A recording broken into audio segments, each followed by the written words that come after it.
What's going on, guys? Welcome to the Movement Mindset episode 14. I'm Chris Hardenberg here with Joe Pasalacqua. And today we are going to be talking. A good one. It is a good one. We're going to be talking about why it's important to walk the walk in the fitness industry.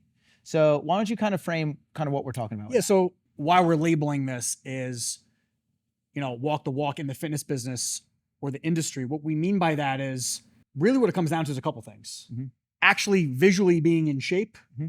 or actively trying mm-hmm. to be in shape, or like improve yourself, whether that's physically from a weight loss, muscle mass, whatever that is, or from a nutrition scenario of like, oh, I eat properly. Oh, I fall off, but you need to know the knowledge to be able to pass that on. But if people visually see you eating properly, right, it just enhances your brand or your end goal there. Same thing visually, right? If you're overweight, right, and you're a fitness trainer, you're gonna have a lot of people that aren't gonna look at you like, oh, this person knows what they're talking about.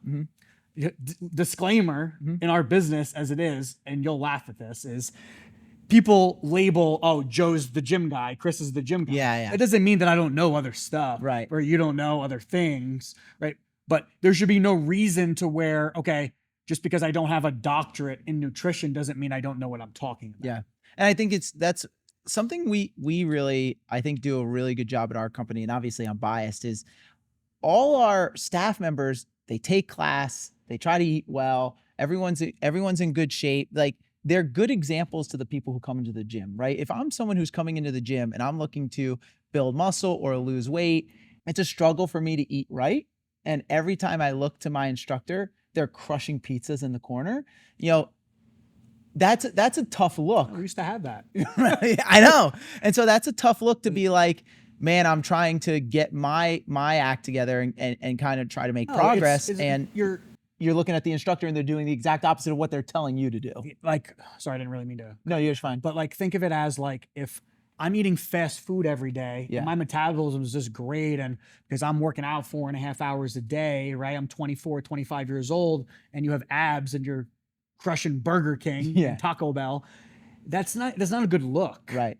Especially when we're trying to, advertise and push health and wellness from a nutrition side. Yeah. So like, it all has to coincide. And we've seen gyms like that, right? We've seen a lot of gyms and we've seen a lot of owners where they're not in good shape, right? We've seen a lot of trainers that they're not in good shape. It's like, you're just instantly not going to want to take advice from that person, especially when someone's overweight and they're supposed to be a health instructor and they're talking about nutrition. It's like, well, why am I listening to you? Right. But then the flip side of it is, like, we've had some employees that are on weight loss journeys, right? But they educate themselves, but they visually see it happen across the board. Yeah. And that's the other thing, is like, there's nothing that says, okay, I'm an individual who's on a weight loss journey, that doesn't preclude you from coaching or guiding anyone, because everyone falls off the wagon. But it's the effort that counts, right? It's the person who, okay, hey, I'm an instructor, or I'm the one running a gym, and I'm also looking to get myself, kind of back on track here. But I can speak to the same struggle that you have. It's like, we have some employees that are now working for us in the fitness industry that were originally challengers for us. Correct. And they work for us now because they've walked the walk, right? That doesn't mean, walk the walk doesn't mean from day one, I'm friggin' jacked and an amazing athlete. That's not what we mean by that at all. No, but it's more like, when I tell someone, hey, you need to eat meat, veggies, you got to make sure you get out in the sun, you got to make sure you're active. Like, I'm doing all those things. Yeah. And so because of that, again, we're not saying you have to be a friggin' Adonis or chiseled in stone, but it's like, I'm doing what I preach. I'm not just, it's like, do as I do, not as I say. And you said it before, do we fall off? Do you just eat bad sometimes? Yeah. Yeah, 100% you do, right? Like, you know this, I like crushed candy. I just, right? But there's like waves of that where it's like, okay, I need to get back on track and I eat my meals, right? And but it's like, I can then have a conversation with somebody about, I can look at their in-body scan and they're 100% going to trust my decision-making on that item of like, okay, this is what we need to adjust. Right. Yeah. The GMs are the same way.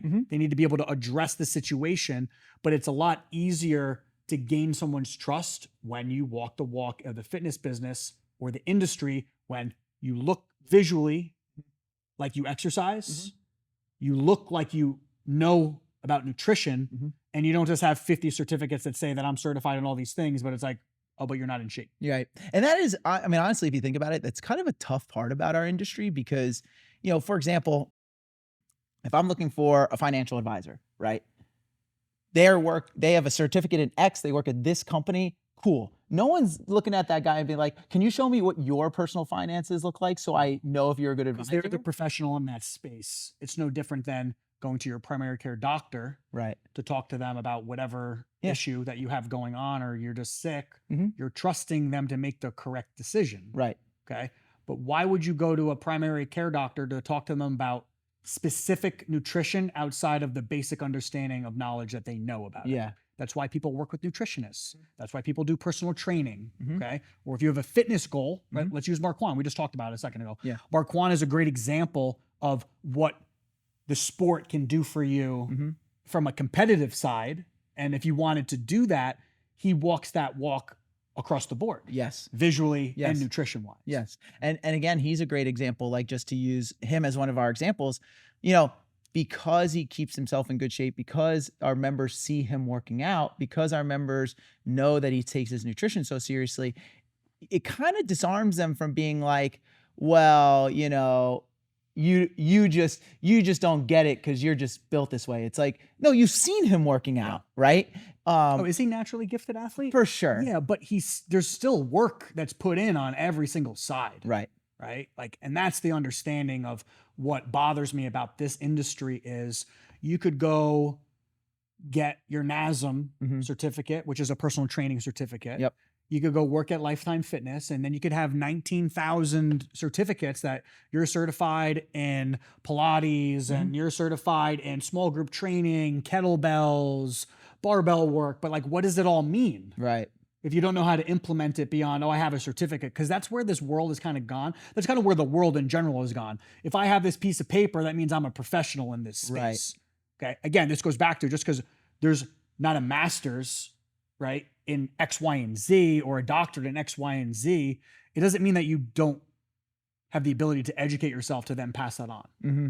Yeah. And I think, when I think about our, in the gym industry to continue out is also like, you'll have some people who are like, hey, so-and-so, you're going to come in, you're going to exercise this way. And naturally you'll have some members be like, well, do you exercise like this? And it's like, no, I don't do that. And it's like, well, why are you telling We've me to actually do that? fired employees that would start because they had understanding of, say, barbell movements. Yeah.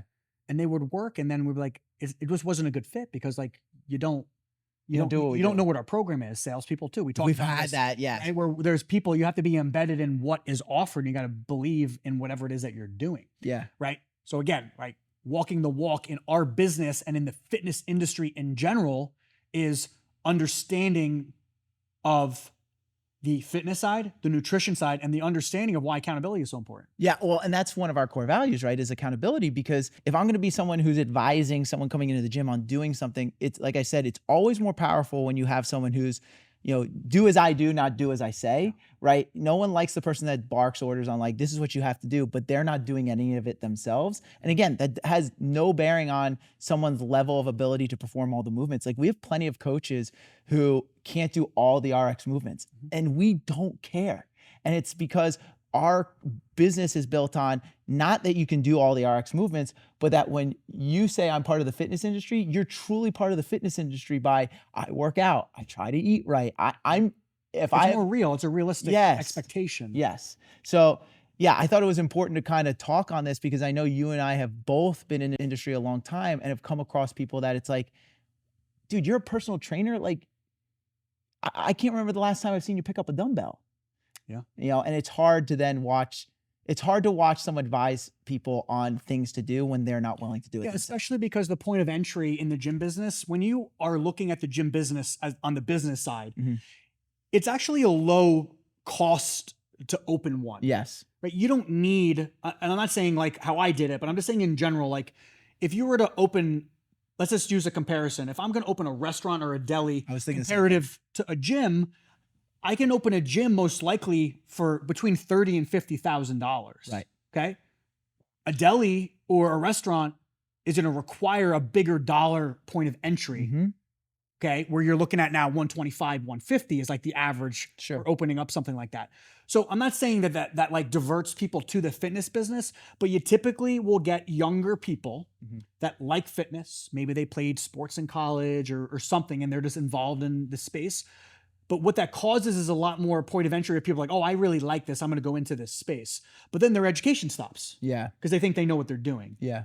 It's no different than a doctor not educating themselves on new medicine, et cetera, like Right. things like that. There's no difference. Yeah. Kind of gives you a look behind the curtain on why it's important for us to have our staff members involved, whether it's taking class or, we have some people who maybe don't take class all the time, but they're working out on their own. They're trying to eat right. It's super important for us that we have staff members to do that, because we don't want it to be a situation, again, you're coming in and we don't have staff members that are walking the walk that they're telling you that they're doing. Of course, we'll kind of we'll end with that, right? And that's the importance of why your clientele base should see you doing the same things that you're requesting them to do with the same goal outcome. Yeah. So as always, guys, like and subscribe to us on YouTube and Instagram, and we'll see you at the gym. Peace.